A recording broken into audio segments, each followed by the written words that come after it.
손이 주를 섬길 때 괴로운 일이 없으나 구주 여는께 힘 주사 잘 감당하게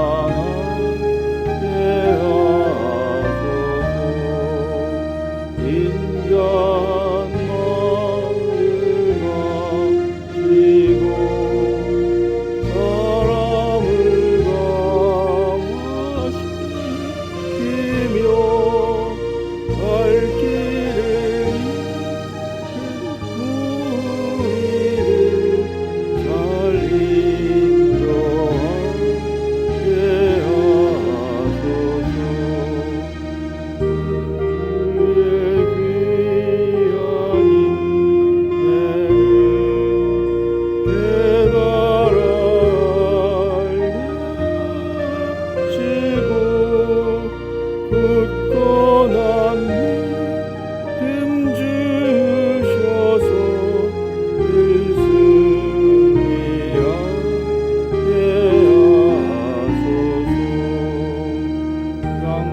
인간 (14장) 21절로 33절 함께 교독하실 때 살아계신 하나님의 음성을 들으시기 바랍니다.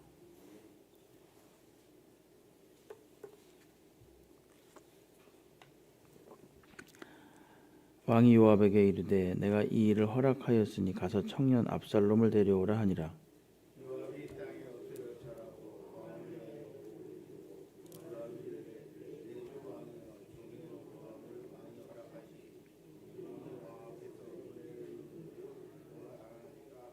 요압이 일어나 그 술로 가서 압살롬을 데리고 예루살렘으로 오니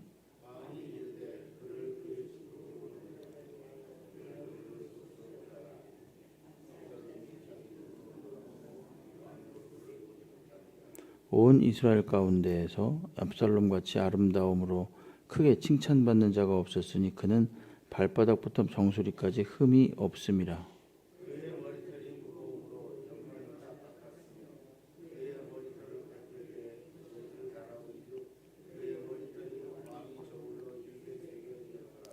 압살롬이 아들 셋과 딸 하나를 낳았는데 딸의 이름은 다말이라. 그는 얼굴이 아름다운 여자더라.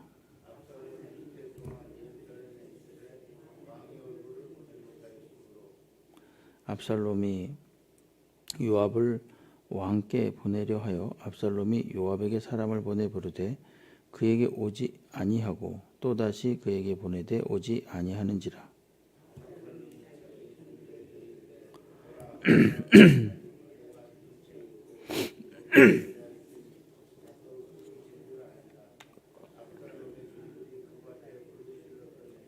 요압이 일어나 압살롬의 집으로 가서 그에게 이르되 어찌하여 네 종들이 내 밭에 불을 질렀느냐 하니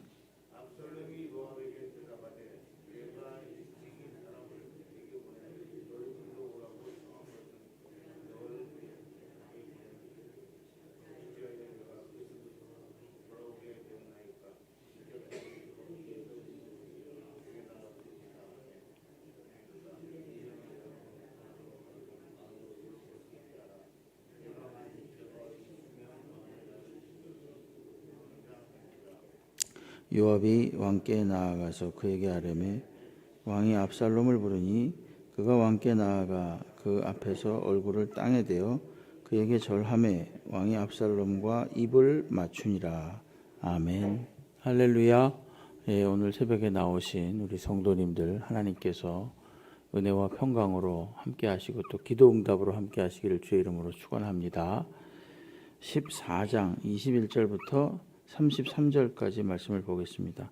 그래서 어쨌든 우여곡절 끝에 드디어 압살롬이 이 3년 동안이나 그 그술, 자기의 외조부 댁이죠. 그쪽으로 도망가 있다가 드디어 이제 압살롬이 돌아왔습니다. 그것도 요압 장군에 의한 그 방법으로. 그래서 드고와 여인을 동원해서 비유를 들어서 다윗이 자기 현실을 인식하게 함으로 해서 이제 압살롬을 데려옵니다. 근데 오늘 말씀을 보게 되면 억지로 데려온 것 같습니다. 억지로. 근데 여기 보니까 뭐라 그러냐면은 압살롬이 24절에 보면 왕이 이르되 그를 그의 집으로 물러가게 하여 내 얼굴을 볼 수 없게 하라 하며 압살롬이 자기 집으로 돌아가고 왕의 얼굴을 보지 못하였다. 이렇게 말합니다. 이렇게 이야기를 해요. 전혀 그 데려오도록 하긴 했는데 이제 그건 약간은 풀린 거죠. 그 암논을 죽인 것에 대한 마음이 다윗에게 약간은 풀렸지만 그래도 이중적인 마음인 겁니다. 그게 이제 아들이니까 압살롬은 보고는 싶고 막상 또 데려오니까 또 보기 싫고 뭐 이런 두 가지가 있죠. 그런 마음이 섞여 있는 거죠. 다윗의 마음 속에. 그래서 아직까지는 이 압살롬을 마음으로 완전히 받아들일 만한 그럴 준비가 안 돼 있었던 그런 때였습니다. 그래서 왕의 얼굴을 보지 못했다. 24절 끝엔 그렇게 말합니다. 근데 이제 압살롬이 그때부터 많은 사람에게 또 인심을 얻기 시작합니다. 25절에 보게 되면 압살롬같이 아름다움으로 크게 칭찬받는 자가 없었다. 아무래도 그가 굉장히 외모가 수려했던 것 같습니다. 그래서 발바닥부터 정수리까지 흠이 없었다. 그러니까 굉장히 사람들이 보기에 아주 훌륭한 외모를 갖추었던, 그리고 그의 뿐만이 아니라 뭐 지혜도 뛰어나고 훌륭했던 것 같습니다. 26절에 보게 되면 머리털이 무거웠다. 머리털에 관한 얘기를 갑자기 합니다. 그러면서 연말마다 깎았다. 이렇게 말하면서 그 머리털의 무게가 무려 200세겔이었다.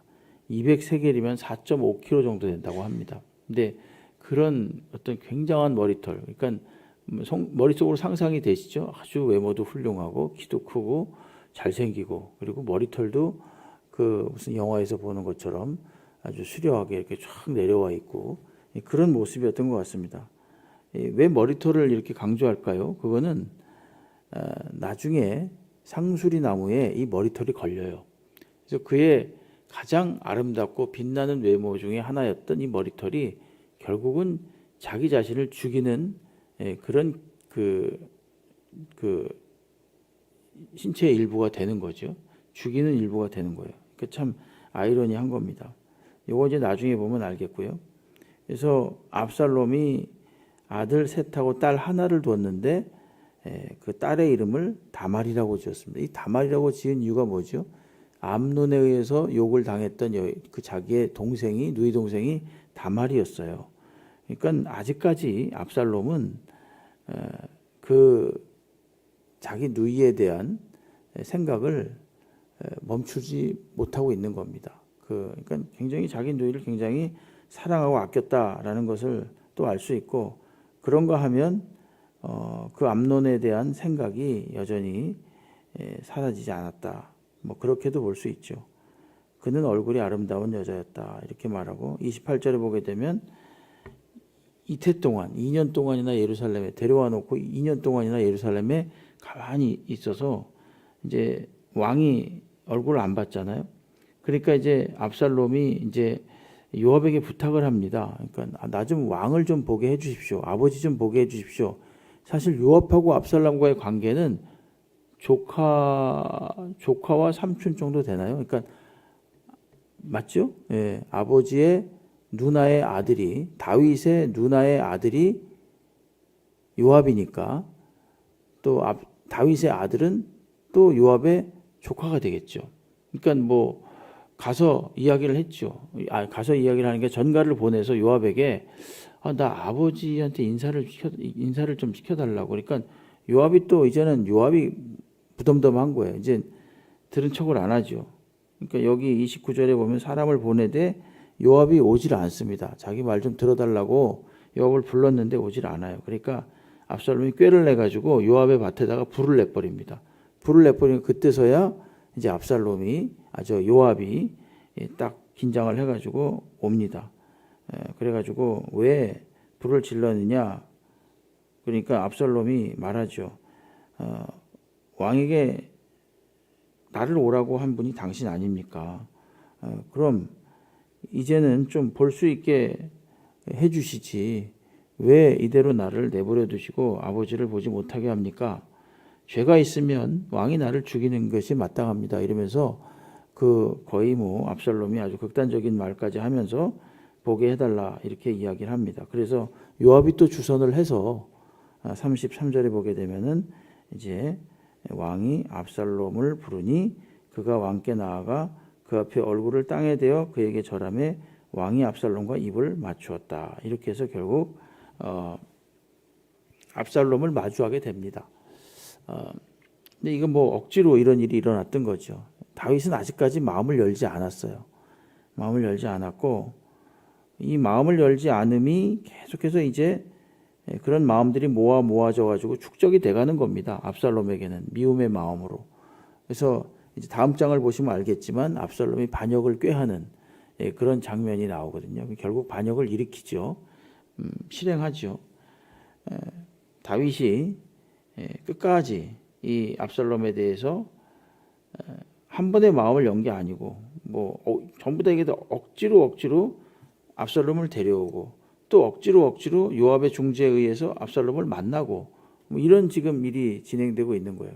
전혀 마음이 열리지 않고 그런 답답한 상태고 압살롬도 역시 그것에 대한 섭섭함과 서운함이 계속 쌓여가고 있는 그런 상태라고 볼 수 있습니다.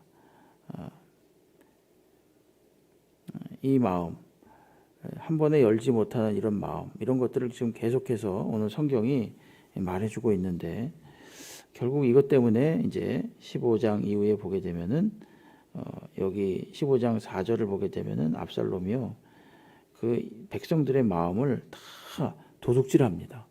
다윗으로부터 이스라엘 백성들의 마음을 다 도둑질해요. 그러니까 굉장히 똑똑하기도 했던 것 같습니다. 왜냐하면 재판관이 되고 15장 4절 잠깐 보게 되면은 압살롬이 이르기를 내가 이 땅에서 재판관이 되고 누구든지 송사나 재판할 일이 있어 내게로 오는 자에게 내가 정의 베푸기를 원한다. 이렇게 말하잖아요. 그런 걸로 봐서 압살롬이 상당히 사리를 잘 분별할 줄 아는 그런 지혜와 판단력이 있었던 사람인 것 같습니다. 그래서 다윗에게로 송사를 하는 것을 자기가 중간에 가로채가지고 백성들을 재판하고 이렇게 사람들의 마음을 사는 거죠. 결국 이것이 나중에는 압살롬의 세력이 되는 것이고 다윗에게는 큰 위협이 되는 겁니다. 다윗이 자신의 마음을 열지 않으면 않을수록 이 압살롬은 또 서운함과 섭섭함이 쌓여가고 적대적인 마음이 계속 쌓여가는 거죠. 그런 와중에 이제 나중에 일이 터지게 됩니다. 결국은 오늘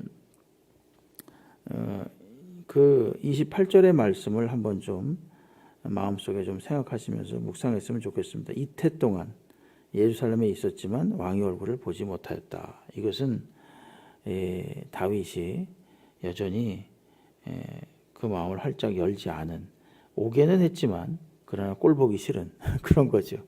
오게는 했지만 다시 보면은 옛날 일이 또 생각날 것 같아서 또 보기 싫어하는, 이태 동안이나 무려 2년 동안이나 방치해두는 그 압살롬을 만나지 않고 냉정하게 외면하는 이런 모습. 그러나 이 이태 동안이 실은 하나님께서 다윗을 계속 재촉한 시간이었고, 그리고 또 다윗으로 본다면 이것 때문에 서로 간에 적대적인 감정이 더 쌓여가는 그런 시간이었습니다. 오늘 이 말씀을 좀 생각하시면서 속히 우리의 마음이 언제나 따뜻해지고 열려질 수 있는 은혜가 있게 되기를 주의 이름으로 축원합니다.